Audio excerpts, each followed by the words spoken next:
es mi radio Polar. Nuestra voz es Patagonia, es mar, es campo, es ciudad. Donde quiera que vayas se escuchará Radio Polar, tu Polar.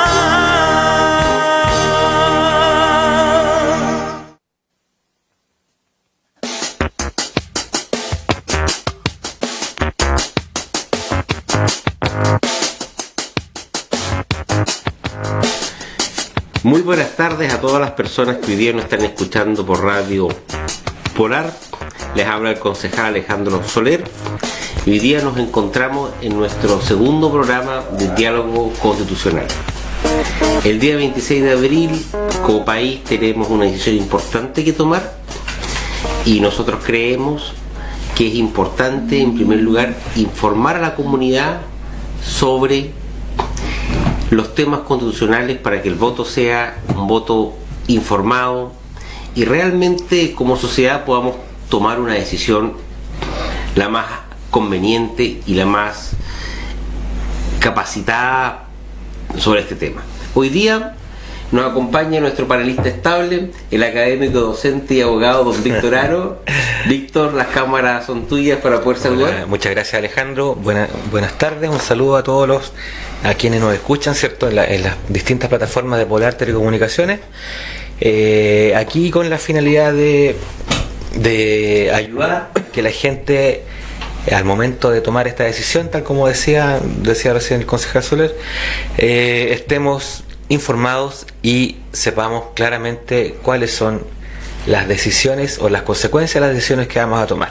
Y para eso, en lo que podamos aportar, ¿cierto? Vamos a hacer lo posible para ser claros y dar una especie de repaso o una visión de lo que es la Constitución Política de la República. Bueno, y hoy día nos acompañan dos personas porque tenemos que conversar, tenemos que analizar. Este tema de la Constitución requiere mucho diálogo, mucha conversación. Así que tenemos hoy día a dos invitados de lujo. Tenemos a don Ángel Díaz. Ángel, por favor, las cámaras para saludar a la audiencia que hoy día te está viendo. Gracias, Alejandro. Saludo a toda la audiencia de Radio Polar, que tiene un alcance considerable en nuestra región. Y bueno, espero aportar, como dijo don Víctor ahí, en lo que se pueda para esta decisión que hay que tomar el día 26 de abril, en la que todos tenemos que asistir y dar con nuestro voto lo que en realidad queremos en ese momento de definir una situación que se está planteando a nivel nacional. Cuéntale a la gente que nos está escuchando a qué te dedicas tú, qué haces, qué no haces, eres magallánico, no eres magallánico, qué actividad realizas, qué realizaste. Bueno, aquí yo ya sé, hay muchos que me están viendo y me conocen, soy dirigente social, tengo diferentes tipos de actividades en el medio que frecuento, que bueno, los que me están viendo ellos ya me conocen. A tal efecto, solamente les puedo decir que voy a tratar de aportar en lo que se pueda en este diálogo que vamos a tener aquí ameno y poder plantear nuestro punto de vista en un área, en una forma clara, si es posible, al nivel que nos puedan entender y por qué vamos en este caso personal por el rechazo. ¿Ya? Ya. También tenemos como invitado a don José Veloso. José, ¿cómo están las cámaras para saludar a tu audiencia? Bueno, muchas gracias por la invitación, don Alejandro. Y bueno, realmente la comunidad magallánica debe estar informada de los acontecimientos y de lo que va a pasar. Entonces, tiene que enterarse a través también de todos los medios, tratar de ver en qué los afecta y nos afecta, digamos, la nueva constitución que se está proponiendo. Así que, muy agradecido por estar presente. Partamos contigo, José. Cuéntanos, ¿tú tienes definida alguna preferencia para el plebiscito del 26 de abril? Y si es así, ¿quieres comentarla? Cuéntanos por qué. Mira, realmente también yo he leído bastante de la Constitución. Realmente a mí la Constitución me favorece mucho como persona. en la cual yo estoy por el rechazo por la nueva constitución, primero que nada. Y también la constitución vigente en este minuto, a mí en lo personal, por ejemplo, me ayuda bastante porque he visto que el país, Chile, ha mejorado en todos sus ámbitos, ya sea en los índices internacionales de pobreza, el mejoramiento de oportunidades, acceso a la educación, a la salud, acceso a los bienes y servicios, que hace más de 40 años era impensable para los chilenos. Eso es lo que me motiva a mí para trabajar, digamos, por el rechazo en esta constitución, los fundamentos que estoy dando. Ángel, dime, ¿tú tienes definida una preferencia? Y si es así, ¿por qué motivo? Bueno, en realidad esta situación para mí yo la tengo definida y la tengo clara con respecto a mi posición para efecto de esta situación, de esta constitución. En lo personal estoy por el rechazo porque creo yo, en base a muchas circunstancias, está todo escrito en la constitución. Lo que sí se necesitan son leyes, corregir cosas que están malas en base a las leyes, agregar en base a leyes situaciones que sean necesarias implementar, y situaciones de ese tipo en cual nosotros nos tenemos que basar, que ustedes lo tienen claro como personas de leyes que son, todo tiene que basarse en situaciones de leyes que deben ser aprobadas, ya sea por en este caso primero pasando por el Congreso y el Cámara de Diputados, Senador y después el Ejecutivo. Son situaciones en las que en realidad se pueden corregir, complementar y ejecutar en base a leyes. Y una nueva constitución me significaría mucho tiempo más para solucionar las cosas que en realidad necesitamos solucionar ahora, como las necesidades propias que hay en todo nuestro medio, que se están pidiendo públicamente y que nadie puede obviar y que nos damos cuenta que son reales. La salud, las pensiones, la educación, que son temas que están latentes, vigentes y que deben ser ejecutados en forma rápida. Opinión personal, una nueva constitución me significa alargar en poder solucionar las cosas mucho tiempo más. En cambio, con la misma constitución que tenemos, podemos hacer leyes, decretos leyes, que los señores que le corresponde ejecutarlas las pueden hacer y complementarlas y llegar a los lugares donde se tienen que ejecutar para poder cumplir y hacer lo que tiene que ver con lo que en realidad queremos y necesitamos como ciudadanos. Víctor, ¿qué opinas tú al respecto? Sí, interesante el punto de vista de personas como nuestros invitados, ¿cierto? Que además de sus posiciones personales, independiente de ello, me imagino que por las actividades que escuchamos que ustedes realizan o realizaron en algún momento, tienen contacto con mucha gente todos los días. En ese sentido me gustaría preguntarle a ustedes cuál es la percepción que ven en la gente en general, qué ven. ¿Se ve claridad? ¿Se entiende qué es lo que se va a votar en abril? ¿Se entiende cuáles son los mecanismos? ¿Cómo lo han visto ustedes en su contacto diario con la gente de Punta Arenas? Yo me desarrollo, digamos, en la locomoción colectiva y esporádicamente en el turismo. He conversado estos temas con varios amigos de trabajo, en la cual ellos no tienen tan claro, porque realmente nosotros los chilenos tenemos una falencia que somos muy dejados para leer. Entonces yo lo he estado orientando, que por qué, por ejemplo, se puede rechazar. Los motivos, digamos, son con fundamento, no son al azar, es ver qué es lo que ha pasado en todo este tiempo que lleva, digamos, esta constitución realmente al país. Qué es lo que le ha hecho, cómo se ha fortalecido, uno como persona, en qué beneficio le ha traído la constitución actualmente vigente. Entonces yo le digo, por ejemplo, la actual constitución a mí me permite, por ejemplo, si mis viejos por ese motivo tienen una casa, la podemos heredar, la podemos vender, una ganancia, digamos, sin querer, digamos, de esa facultad que nos permite la constitución a nosotros. Hoy día también tenemos que ver de que, como decía yo anteriormente, hace 40 años era impensable tener este estilo de vida, porque antiguamente, muchos se recordarán, de que los padres eran de la cautela de uno. Entonces hoy día, por ejemplo, yo les digo, no, si hoy día están alegando para que a los viejos les mejoren una mejor pensión porque son individuales, ellos tienen una mejor garantía en ese sentido. Hoy día también tenemos que ver de que la Constitución nos protege en muchos aspectos. Entonces por eso es que en el ámbito de la gente yo les digo, prepárense, lean. Así que eso le puedo aportar, digamos, en el desarrollo, digamos, de esta Constitución en este tiempo. Ya. Ángel, ¿tú qué opinas?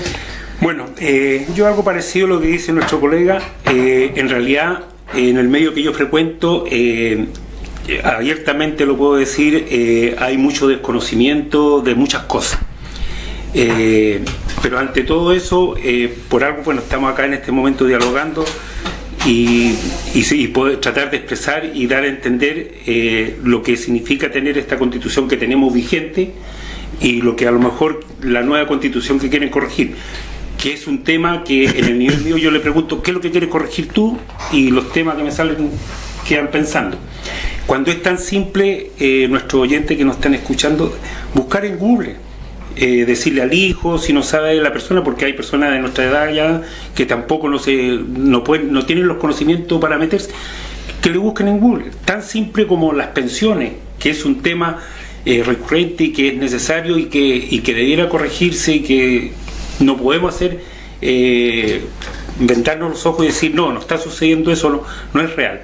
Es una necesidad que hay de las pensiones y todas esas cosas. Está la ley 3500, que yo la busqué en Google y lo estuve viendo y me interioricé de muchas cosas, y eso se puede corregir ¿con qué? En base a leyes. ¿Y quién lo hace la ley? Lo hace el Ministerio del Trabajo, y ahí van las personas que que inciden en eso y que se pueden hacer. Con una nueva Constitución, todo esto se alarga, como le dije al comienzo, ¿ya? Tan simple como el decreto ley 3500, que fue ejecutado el 13 de noviembre de 1980, ¿ya?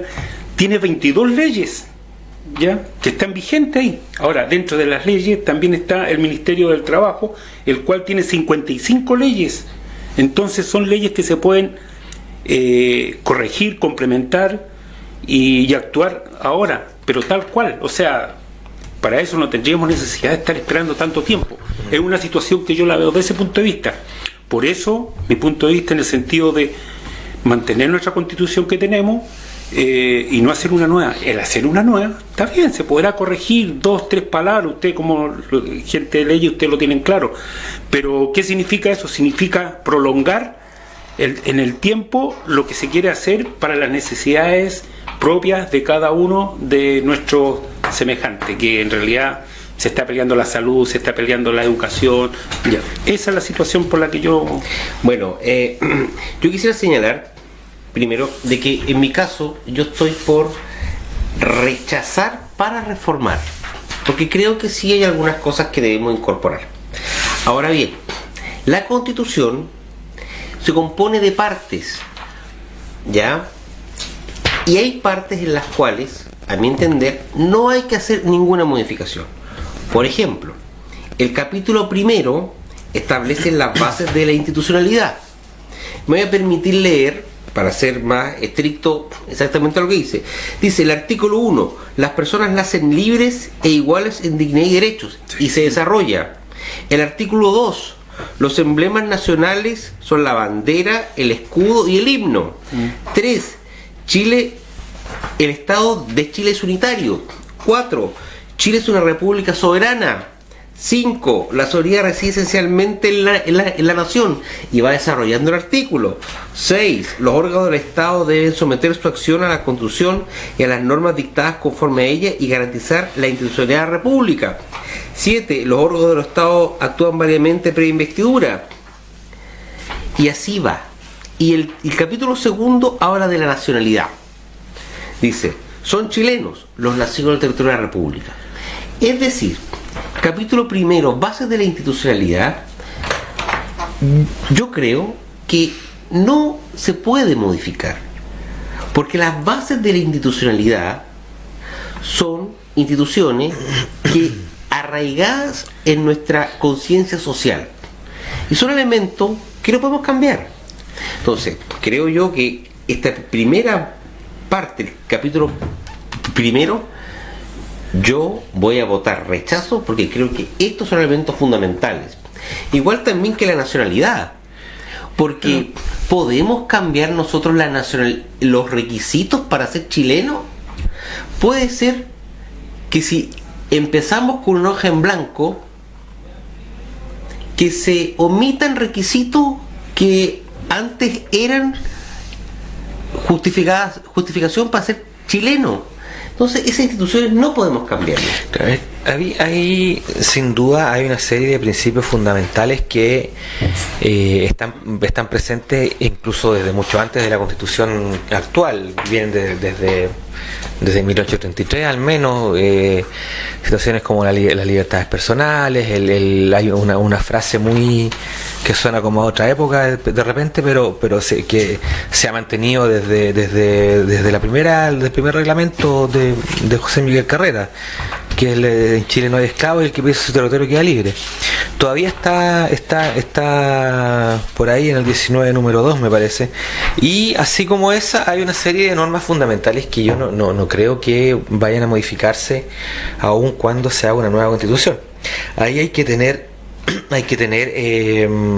ciertas, tal como tú lo dijiste en las bases de institucionalidad, cierta serie de principios fundamentales que son comunes al derecho y que debieran estar, yo creo que debieran estar siempre. Ahora también, a propósito del tema de las pensiones que se habló hace un rato, la Constitución reconoce el derecho a la seguridad social. Ahora, ¿qué entendemos por seguridad social? Estos días, ayer hubo una sentencia en la Corte de Apelaciones de Talca que aceptó o acogió, mejor dicho, un recurso de protección contra una AFP y le está ordenando a la AFP devolver los fondos previsionales, la totalidad me parece. Me parece, no estoy seguro. Parte a la persona que recurrió. Eso en abierta contradicción con unas sentencias del Tribunal Constitucional de hace un par de meses. Ahora va a haber una apelación, seguramente la Corte Suprema decidirá finalmente. Pero vemos en ese ejemplo que hay distintas concepciones o distintas formas de entender la seguridad social. Más de alguien puede decir, por ejemplo, que el sistema de FP no es un sistema financiero más parecido a un seguro o a un fondo de inversiones que a un sistema de seguridad social. Eso hay que verlo, pero lo bueno es que la norma constitucional que vigente, ¿cierto?, permite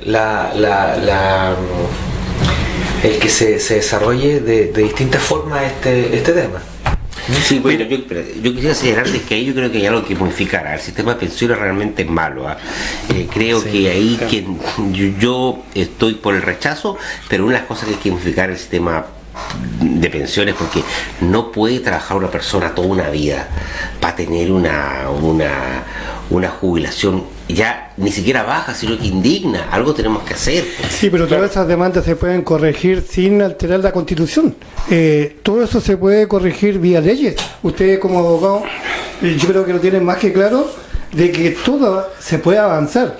Yo estoy totalmente de acuerdo con lo que usted dice de que la AFP es tan mal, porque la AFP, por ejemplo, esa es una corrección de leyes, en la cual nosotros tenemos que trabajar en ese punto con respecto a cómo garantizar el trabajador, cosa que el trabajador no sea pérdida de él, que sea pérdida de la otra parte, como se creó inicialmente la AFP. La NFP, no se olviden de que cuando salieron inicialmente, todas las pérdidas las asumía el capitalista, no el empleo. En este caso el trabajador no lo asumía. Entonces después, esa modificación, ustedes tienen que acordarse que realmente la hizo el señor Frey y el señor Lagos. Esas modificaciones, donde le cambió la tasa, digamos, de cobro de pérdida. ¿En qué sentido? De que en vez de que fuera, en este caso, el dueño, por decirlo así, de la AFP, se la cargaba a los trabajadores. Y ahí se cambió. Así que eso yo realmente por eso lo rechazo, porque eso es un tema de modificación de leyes. Lo que dice, mira, yo corroboro lo que dice él en eso, y más aún, en ese mismo momento el señor Frey y el señor Lago hicieron una modificación en la cual en un principio todo lo que era AFP estaba valorado y estaba que se tenía que ejecutar en UF, ¿ya? No en la situación actual, y el hecho de que esté en UF, las ganancias siempre iban a ir subiendo, ya iban a ser superiores. Y todos esos hechos están en que solamente en leyes que fueron creadas en su momento y que se pueden corregir, se pueden omitir. Más aún, las AFP tienen una proyección en la cual cuando van a jubilar le dicen las mujeres 85 años y los varones, los hombres 85 años y las mujeres 80 años. Y seamos realistas, en la vivencia actual, nosotros, ¿quiénes viven más? ¿Los varones o las damas? En este momento las damas viven mucho más que los varones. Si nosotros vemos la mortandad a través del registro civil tan simple como eso. Siempre ha sido así. La mujer vive más. Vive mucho más. Ahora, promedio vive más que el hombre. Promedio. Ahora, nosotros tenemos, de acuerdo a esto, nosotros tenemos de que son 80 y 85 años. Pero también el señor Lago hizo una salvedad en la cual es interpretativa. La AFP hace una prolongación de vida 110 años, que está ahí en el decreto que hizo él. No, entonces, no es así. No es pero eso, algo de los 110 años pero eso la AFP toma la decisión en base a eso es un mito, ¿no? Si la AFP no te está diciendo que vas a vivir a los 110 años. Es que la AFP significa que existe una mínima posibilidad de eso que puede pasar, bajando y la AFP, cosa que va bajando a medida que tú vas ascendiendo. Bueno, por eso que pero está vigente. Por eso que el cuadro cuando, de proyección. Sí, por eso que nunca hay que confundir la esperanza de vida que te dan cuando cumples 65 años que la esperanza de vida al nacer. No. Muy distinta. Son cuadros que marcan una diferencia. Totalmente diferente, pero a lo que yo voy, que eso es ahora lo que sí es real es que más allá de una. ¿De veras que tú estuviste en la edición del trabajo? Parece? Más allá de una la serie más allá de una definición legal de cómo se hacen hay que también tener en cuenta los aspectos financieros. O sea, está bien, hay que mejorar las pensiones, pero eso, la plata no cae del cielo, nunca ha caído. Entonces hay que ver ahí cómo se financia, digamos, cuáles son los mecanismos financieros que existen. Desde ese punto de vista, a mí no me pareció mal que en algún momento se haya autorizado, en la época que tú señalas, 98 más o menos por ahí, se haya autorizado a la AFP, por ejemplo, invertir en el extranjero. Hay que buscar recursos. Y eso hay que verlo. Ahora, independiente de eso, yo creo, o sea, es indesmentible que el sistema no funcionó como estaba programado, pero también hay que ser, digamos, en el sentido prudente y no generar falsas expectativas. No, pero nos quedan 5 minutos para terminar el primer bloque y vamos a continuar el segundo. Nos apasiona estar nuestros invitados tan apasionados, viste que es un tema de interés para que pero calma. Ahí donde viene para corregir esto, parece que la AFP se pueden corregir. La primera cosa, yo creo que hay un consenso en esto de que, o sea, por la Constitución o por las leyes, alguna solución tenemos que darle para pensión. Pero por eso se puede corregir sin modificar la Constitución. Claro, pero hay que arreglarlo. Inclusive, eso fue lo que tú dijiste. Yo lo leí. Dijiste, fue un rechazo para modificar. Lo que tú dices, José, que es tan cierto, de que el sistema de AFP se podría modificar de inmediato mediante una modificación ley legal. Pero creo que es importante llegar a un acuerdo y a un entendimiento de que tenemos que modificar el sistema de pensiones de alguna forma. Y lo que tú dices, Víctor, también es importante porque resulta que este es un tema que tiene una carga financiera muy grande. Yo siempre repito lo siguiente: para dar 500.000 pesos a 3 millones de chilenos cuesta 25.000 millones de dólares, 25.500, y el presupuesto nacional son 7.500. Estamos hablando siempre de un año. Entonces hacerse cargo del tema pensiones es un tema muy caro. Pero ya se nos pasó el tiempo del primer bloque. Continuamos en el siguiente bloque hablando de la Constitución.